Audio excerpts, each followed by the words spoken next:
two teams went at it, slugfest, and, we're all disappointed here, but I told them there's nothing them individually or my team could do to disappoint me because of what they've done this year.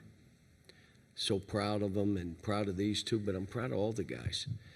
Adu tried to play today. Boogie was still not there, but they all wanted to play to try to help their team. But give Texas Tech credit. They made plays down the stretch that gave them a chance, and they won the game. We'll open it up to questions for the players.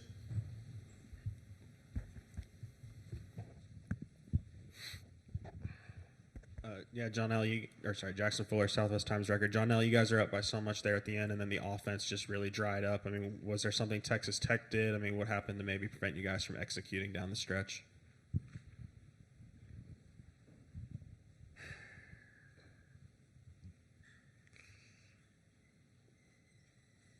You could repeat that again.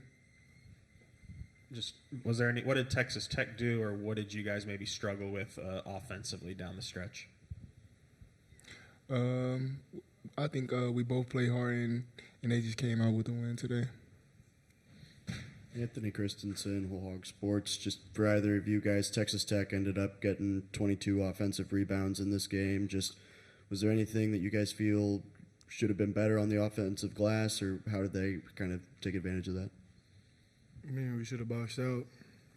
That's how they get offensive rebounds. We just ain't get no rebounds. We ain't hit nobody.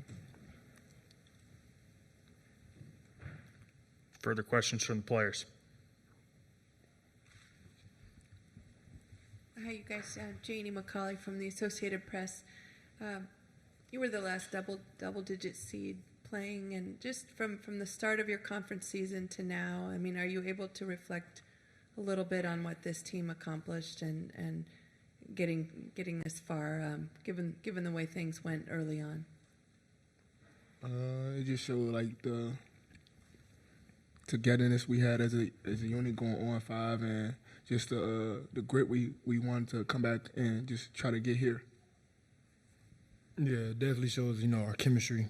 How much of the brotherhood are we? Like what Nelly said, we started out 0-5 and we came to the Sweet 16. Okay, John L. Carter, thank you for your time. We'll open it to questions for Coach Calipari. Front row.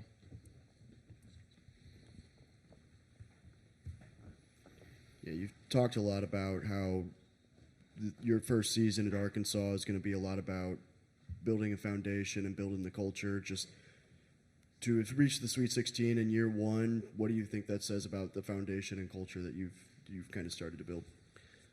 Well, I come back to a will to win. I mean, like today we gave up a lead, but we did that a bunch this year, up 15, and all of a sudden you turn around, it's a 2-point game. But they had a will to win. And even this game, I mean, TB's 3, I mean, the way we started the half, the way we ended the half, and then the way we executed coming out, some out of bounds. I mean, they did all the right stuff except we didn't rebound. And that was a big difference in this game. But when you talk about how we guarded them, pretty good. And they're a good team. Field goal percentage, 3-point field goal percentage, or free throw percentage. I mean, there was a lot of stuff. It was one of our Achilles heels, the offensive rebounding against us. Last game was 28 offensive rebounds. And but I'll tell you, I thought TB down the stretch came up with rebounds, and, we missed a free throw that made it a 3-point game. And now you're like, okay, there's 12 seconds, a little too early to foul. The kid that was 1 for 9 makes it, and it was contested.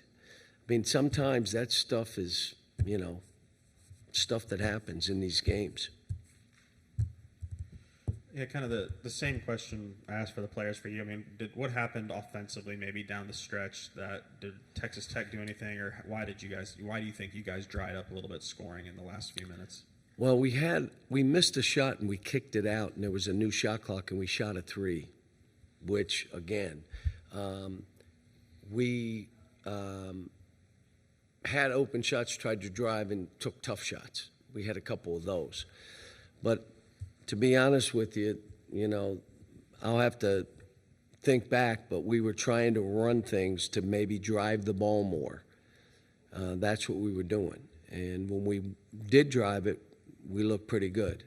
But you're right, we missed some shots, we missed some free throws, or one front end one-on-one.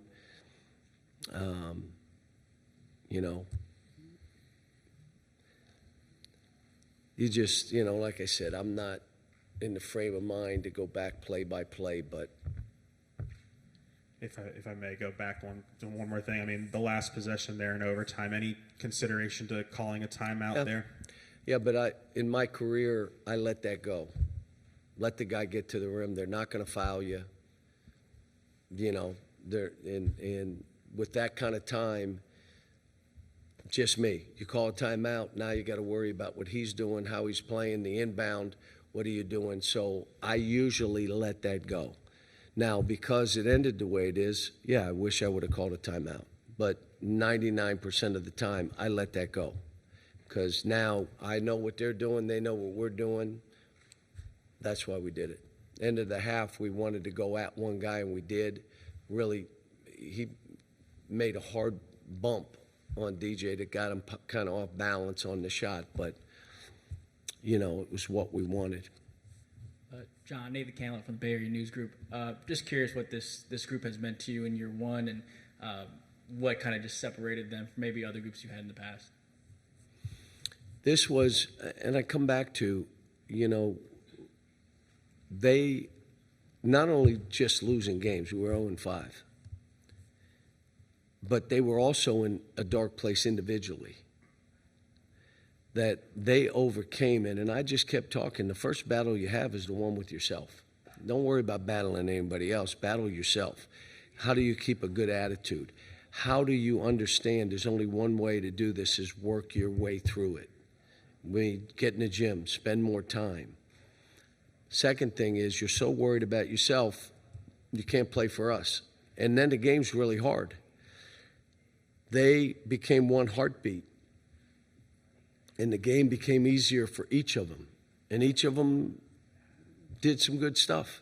Every one of them played better, grew as a player, grew as a person. That's what made it so rewarding for me, because there was a chance they could have let go of the rope. I mean, I think I was asked that question, what do you will they let go of the rope? You're 0-5. And I said, no. I don't believe it because of who they are and what they stand for. And I'll say it again. Adu probably shouldn't even have tried to play today, and Boogie still wasn't fully there. But he wanted to play, which tells you a lot about them and their love for their teammates and their team. Good time for 2 questions left. Frank Farinas with the Arkansas Traveler.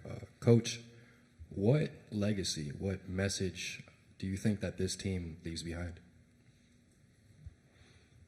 Well, they wrote their own story. They didn't let somebody else write it. They wrote it. We started so bad, but we were beat up and injured, and we didn't talk about it. We just said, let's keep playing. Let's go. Next man up. And you think about what TB did with the minutes he got. Jonas coming back from injury and now all of a sudden doing what he did. What Billy Richmond did with his minutes. What Carter Knox did with more minutes. And the next man up, they took advantage of it.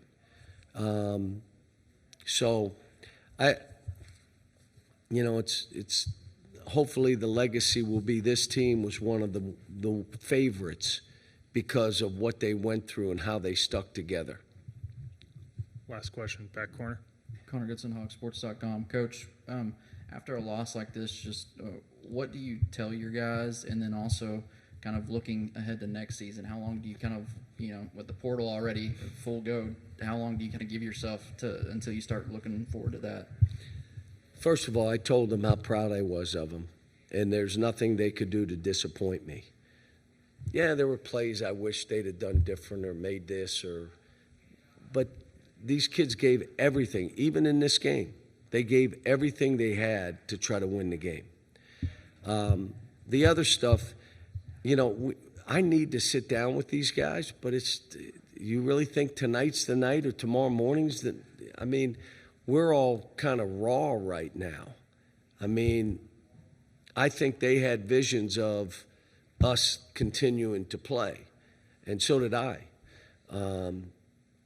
But it's only going to be one team standing, and, you know, there is a point that we need to sit down and talk about, again, returning. We got some freshmen, and what do we do in the portal? You know, we had names of guys out there, but I haven't done anything, haven't made a call, and I won't until I speak to my guys. Who's coming back? Who is it? You know, I think a couple guys will put their name in the draft. I think a couple guys are done, their eligibility's done. So you're talking 4 or 5 guys, and let me sit down with them and see what that is.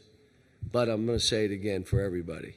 For me, this was as rewarding a year, and I feel like crap right now.